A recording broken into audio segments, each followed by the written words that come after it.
Assalamualaikum warahmatullahi wabarakatuh. Perkenalkan, nama saya Salma Hafiza dengan NPM 4421210012.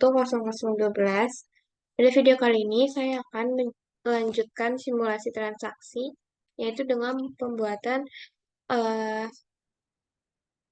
rute proses pada Odoo 16. Sebelumnya, rute proses itu dibuat apabila terdapat beberapa proses produksi, di mana nantinya routing akan membuat alur atau proses produksi mana yang nantinya akan dilalui terlebih dahulu, sesuai dengan alur proses produksi yang ada. Nah, untuk simulasi kali ini, dalam pembuatan rute prosesnya itu, dapat dilihat pada konsep inventory atau warehouse pada PT Sarana Global Indonesia. Sanara maksudnya, mohon maaf. Nah, di sini, seperti yang telah disebutkan pada skenario utama sebelumnya, terdapat 5 warehouse. Nah, pada warehouse incoming ATK ini, untuk rute prosesnya itu, dia melewati satu step, yaitu hanya menerima saja, dan juga untuk produk-produknya itu merupakan hasil produk beli. Untuk warehouse incoming spare part itu dia dua step, yaitu menerima dan juga input atau memberikan transfer produk untuk nantinya bisa diproses. Yang ketiga itu ada warehouse incoming raw material. Di sini melalui tiga step, yaitu receiving, inputting, dan quality atau pada pengecekan kualitas.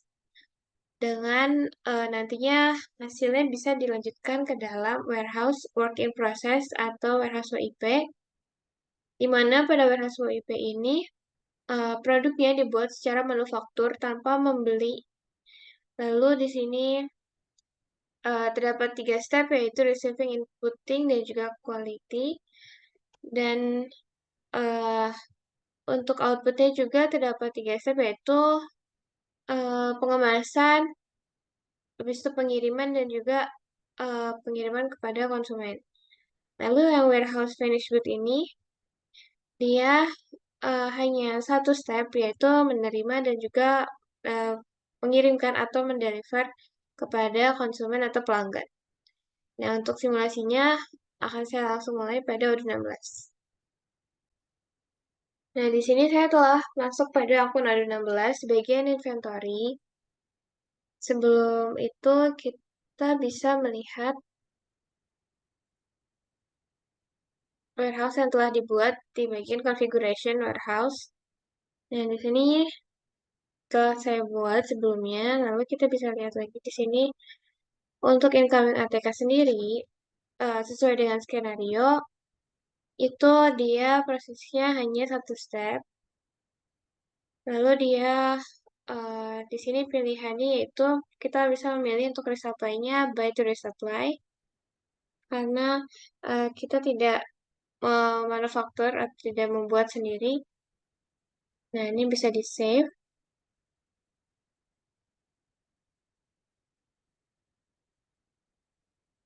Nah, lalu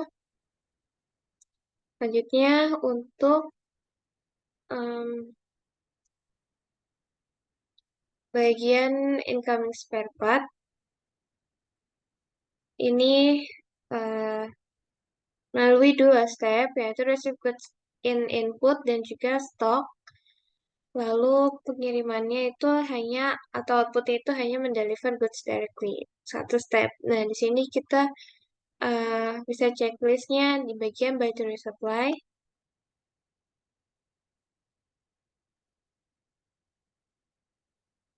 Nah, lalu untuk yang incoming raw material,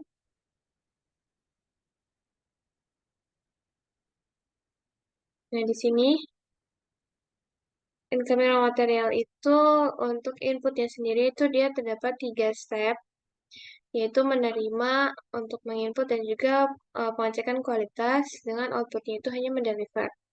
Nah, untuk itu bagian resupply juga itu membeli.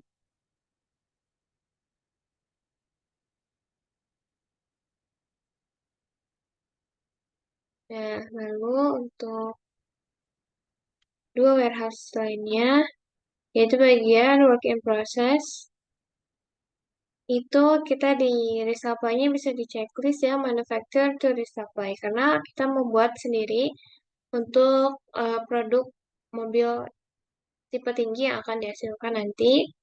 Lalu inputnya sendiri terdapat 3 step dan outputnya itu dia juga terdapat 3 step. Nah, maka bisa disesuaikan, bisa kita save. Dan yang terakhir, untuk bagian finish good, itu dia hanya mereceive bagian 1 step dan juga outputnya 1 step, yaitu untuk mendeliver produk yang telah jadi. Lalu di sini, karena dia hanya telah masuk ke dalam proses penyimpanan saja dari produk jadi yang telah dibuat, maka bagian resupply ini tidak perlu di checklist keduanya. Jadi dia hanya menyimpan saja produk jadinya. Nah, lalu bisa di-save.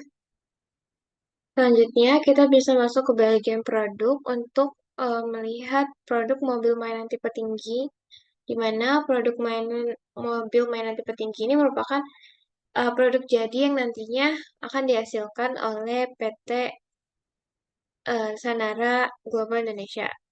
Nah, di sini kita bisa lihat ke bagian inventory, lalu bagian operation routes-nya itu kita bisa pilih yang buy dan juga manufaktur, karena dalam prosesnya itu terdapat produk yang dibeli dan juga diproses atau dimanufaktur sendiri oleh perusahaan.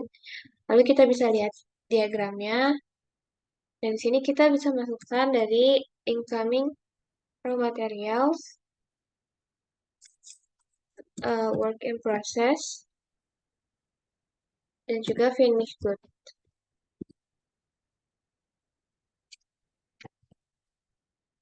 Nah, apabila telah kita masukkan seperti ini, maka kita bisa lihat overview.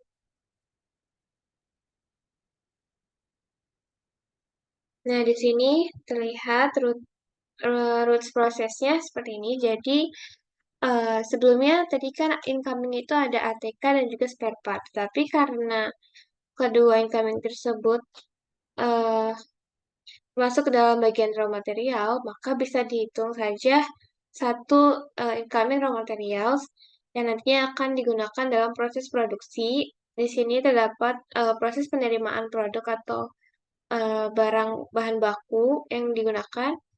Lalu nantinya dari bahan baku tersebut akan dilakukan proses manufacturing uh, di bagian WIP atau work in process.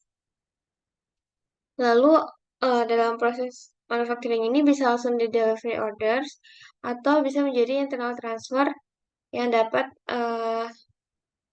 apabila ada pengulangan proses maka bisa dilakukan internal transfer.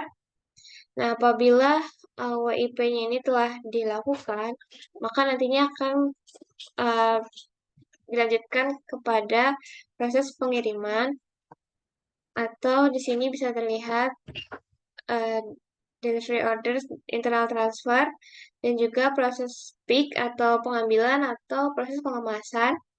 Lalu nantinya akan pada ujungnya akan dikirimkan kepada pelanggan atau delivery orders pada partner atau customer.